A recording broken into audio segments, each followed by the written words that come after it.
मैं कहूंगा कि एज अ स्टूडेंट, अगर हम स्टूडेंट की बात करें, अगर आज एक स्टूडेंट के पास इंग्लिश लैंग्वेज है, जैसा कि जंजीर में कहा था अमिताभ साहब ने कि मेरे पास गाड़ी है, बंगला है, पैसा है, तुम्हारे पास क्या है? तो मैं चाहूंगा कि आज हर एक स्टूडेंट जो कहे मेरे पास इंग्लिश है, क्योंकि English is the way which can take you somewhere, जो आपको कहीं पे ले जा सकता है।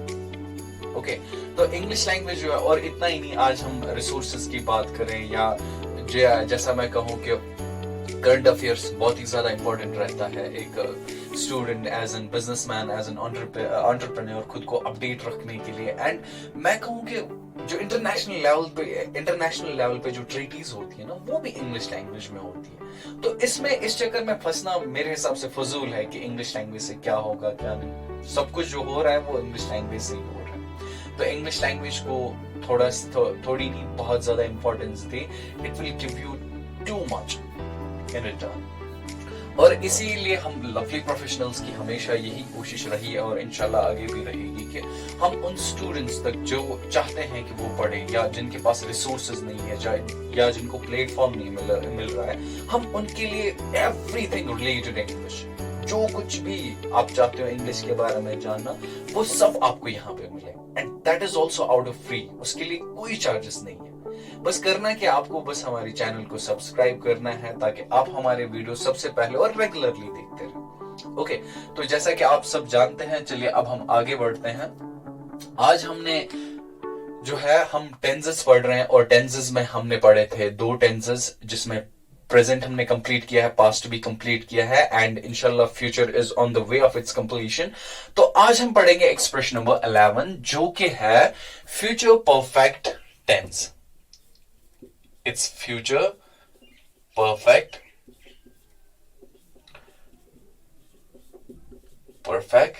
tense। तो ये फ्यूचर परफेक्ट टेंस जो है, इसको पढ़ने का अप्रोच, जैसा कि हर टेंस के साथ हमने ऐसा ही किया है। तो चलिए, अप्रोच नंबर फर्स्ट हमारा ये रहता है कि हम इसमें देखें इसकी डेफिनेशन क्या है। तो इट इज यूज्ड, ये वाले जो टेंसेस है, फ्यूचर परफेक्ट टेंस और फ्यूचर क्या है दूसरा, इट्स जो हमने इससे पहले पढ़ा था फ्यूचर कंटिन्यूअस। ये वाले टेंसेस जो है ना, इसमें अक्सर बात होती है। तो इन टेंसेस को आप ज्यादा से ज्यादा रिवाइज करें और इनकी प्रैक्टिस भी अच्छे से करिएगा। It is used to show, और it is used to show completion of an action at any point in future। ये क्या दिखाता है ये टेंस हमें? ये हमें दिखाता है completion of an action. Completion means, जैसा कि आप यहां पे देख सकते हैं, इट्स परफेक्ट। तो परफेक्ट का मतलब ये है कि ये जो काम है ये कंप्लीट हुआ होगा, ठीक है। तो ये हमें क्या दिखाता है? It shows us the completion of an action at any point in future. लेकिन कहां पे? फ्यूचर में।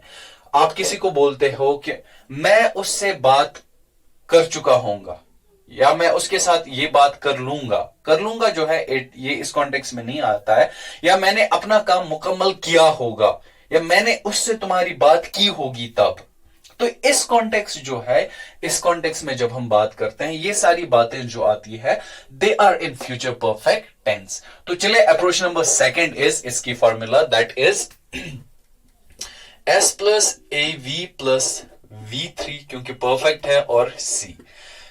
जहां पे भी V3 हो, it means the work is done, और परफेक्ट इटसेल्फ शोज कि काम जो है वो मुकम्मल हुआ होगा।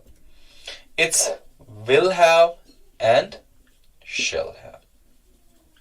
ओके, तो चलिए अब अप्रोच नंबर थर्ड। यहां पे क्या है? सब्जेक्ट, और सब्जेक्ट के बाद ऑक्सिलरी वर्ब ऐड करना है, और उसके बाद जो है third form of the verb, और उसके लास्ट में कंप्लीमेंट। ओके, तो चलिए अब कुछ एग्जांपल्स हम ट्राई करते हैं। जैसे कि फर्स्ट विल टेक ही, उसने अपना काम, he shall have completed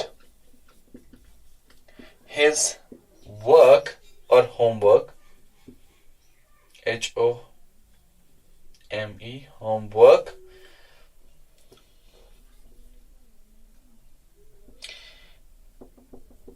he shall have completed his homework. Okay, ये जो है यहां पे he जो है it's subject, shall have auxiliary verb है, completed जो है V3 है, and ये जो है इट्स complement.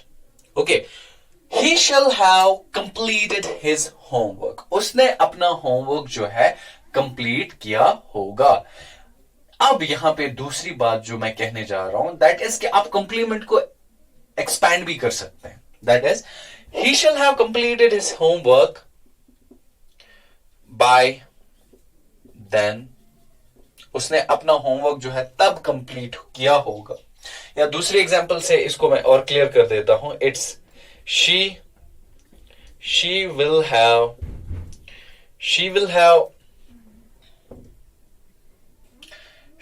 have cooked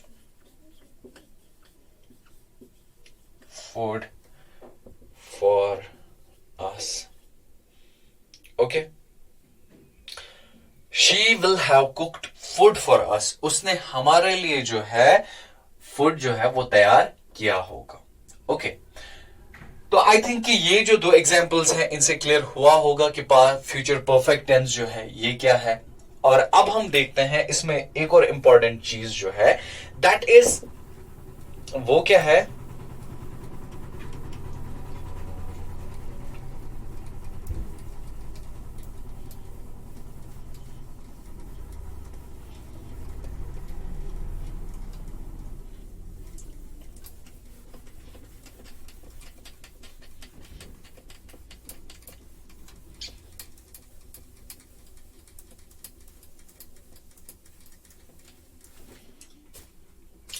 अब यहां पे जो दूसरी चीज हम पढ़ेंगे दैट इज इंट्रागेटिव सेंटेंसेस. हम यहां पे इंट्रागेटिव सेंटेंसेस जो है वो कैसे बना सकते हैं. तो उसके लिए क्या करना है. It's will shall plus subject plus have plus V3 plus सी और लास्ट में क्वेश्चन मार्क. ये जो है ये इस कॉन्टेक्स्ट इस फॉर्मूला के हिसाब से जब हम अपना सेंटेंस बनाएंगे वो होगा एक इंट्रागेटिव सेंटेंस जिसमें आप इंक्वायर करेंगे, जिसमें आप सवाल करते हैं. तो कैसे हम ये सवाल करेंगे चलिए देखते हैं. It's will he have talked about us to him. Okay, तो चलिए यहां पे इस एग्जांपल में हम क्या कह रहे हैं कि विल ही हैव, क्या उसने बात की होगी हमारे बारे में उससे. ठीक है, या अगर हम इसको फ्यूचर परफेक्ट में ले जाए, he will have talked about us to him. ये उसने हमारे बारे में उससे बात की होगी. अब यहां पे आप अपनी क्यूरियोसिटी जगाते हो या आप अपना इंटरेस्ट दिखाते हो ये चीज जानने में कि क्या उसने हमारे बारे में बात की होगी. Will he have talked about us to him? Okay, तो चलिए दूसरी एग्जांपल हम ट्राई करते हैं. It's shall we have constructed. क्या हमने कंस्ट्रक्ट किया होगा. Shall we have constructed a house in 2022? क्या हमने ये जो है ये क्या होगा. चलिए पहले हम इसको ओरिजिनली देखते हैं. It is the sentences we shall have constructed a house in 2022. हमने 2022 में एक मकान बना लिया होगा. अब यहां पे क्यूरियोसिटी फिर से आ जाती है कि क्या हमने 2022 में shall we have constructed a house in 2022. Okay, ये जो कॉन्टेक्स्ट है these all sentences they indicate the interrogation, that indicate the curiosity. आप कुछ जानना चाहते हो. ठीक है, that is all which comes in interrogative sentences. और यहां पे एक और इंपॉर्टेंट चीज है, वो क्या है.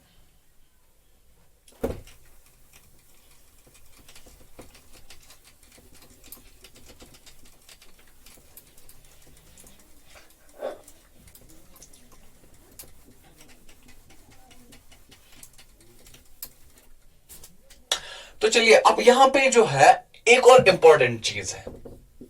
अब देखिए इट्स प्लेस एंड प्लेस और क्या है. It's time